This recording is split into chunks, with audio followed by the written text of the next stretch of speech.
നമസ്കാരം. ജയിലിൽ കിടന്ന തിരഞ്ഞെടുപ്പിനെ നിയന്ത്രിക്കുന്ന രണ്ട് നേതാക്കളുണ്ട്.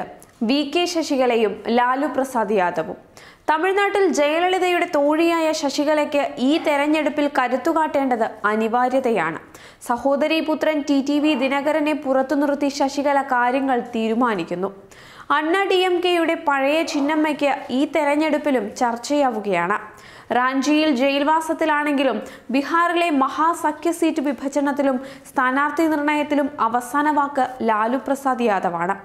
കാലിത്തീറ്റ കേസിൽ അഴിക്കുള്ളിലാണെങ്കിലും ബീഹാറിലെ യഥാർത്ഥ താരം ലാലു തന്നെ. ബാംഗ്ലൂരിലെ പാരപ്പന അഗ്രഹാര ജയിലിലാണ് ശശികല കഴിയുന്നത്.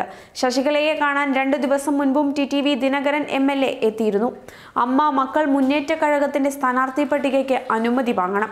വനിതാ സെല്ലിലെ 9234 നമ്പർ തടവുകാരിയാണ് വി.കെ. ശശികല. ഓരോ രാഷ്ട്രീയ നീക്കത്തിനു മുൻപും ദിനകരൻ മാതൃ സഹോദരിയുടെ ആശീർവാദം വാങ്ങാൻ ബാംഗ്ലൂരിൽ പറന്നെത്തും. മുൻ മുഖ്യമന്ത്രി ജയലളിതയുടെ മരണശേഷം തോഴി ശശികല മുഖ്യമന്ത്രി കസേര ലക്ഷ്യമിട്ടു കരുനീക്കിയെങ്കിലും വിജയിച്ചില്ല. പിന്നീട് അഴിമതി കേസിൽ അകത്തുമായി. പളനിസ്വാമിയും പനീർസെൽവവും ചേർന്ന ശശികലയെ ഒറ്റപ്പെടുത്തി. അനധികൃത സ്വത്തുകേസിൽ 4 വർഷത്തെ തടവിന് ശിക്ഷിക്കപ്പെട്ട് ജയിലിലായിട്ട് 2 വർഷവും 1 മാസവും പൂർത്തിയായി. ജയലളിതയുള്ളപ്പോഴും അണ്ണാ-ഡി.എം.കെയിൽ സ്ഥാനാർത്ഥികളെ തീരുമാനിക്കുന്നതുൾപ്പെടെ അണിയറയുടെ കടിഞ്ഞാൺ ശശികലയുടെ കയ്യിലായിരുന്നു. ജയ മരിച്ച് 1 മാസം തികയുന്നതിനു മുൻപേ പാർട്ടി ജനറൽ സെക്രട്ടറിയായി. മുഖ്യമന്ത്രി കസേര ലക്ഷ്യമിട്ട് നിയമസഭാ കക്ഷി നേതാവായെങ്കിലും അഴിക്കുള്ളിലായി.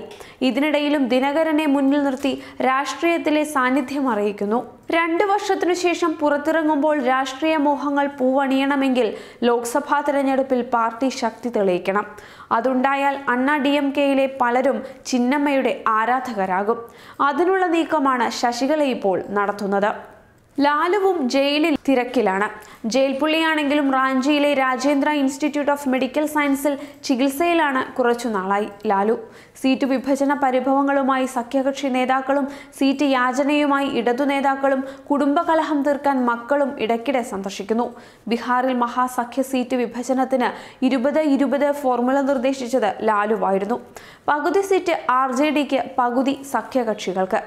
RJDയിൽ ലാലുവിന്റെ മകൾ മിസ ഭാരതി മത്സരിക്കണമോ എന്നതിൽ മാത്രമല്ല, കുപ്രസിദ്ധരായ പപ്പു യാദവ്, ആനന്ദ് സിംഗ് തുടങ്ങിയവർക്ക് കോൺഗ്രസ് സീറ്റ് നൽകണമോ എന്ന കാര്യത്തിൽ പോലും ലാലുവിന്റെ സമ്മതം അനിവാര്യം തന്നെ. ലക്നൌവിൽ പോയി SP-ക്കും BSPക്കും ബീഹാറിൽ ലോക്സഭാ സീറ്റ് വാഗ്ദാനം ചെയ്തു വന്ന മകൻ തേജസ്വി യാദവിനെ ജയിലിലേക്ക് വിളിച്ചുവരുത്തി വിരട്ടിയതും ചർച്ചയാണ്.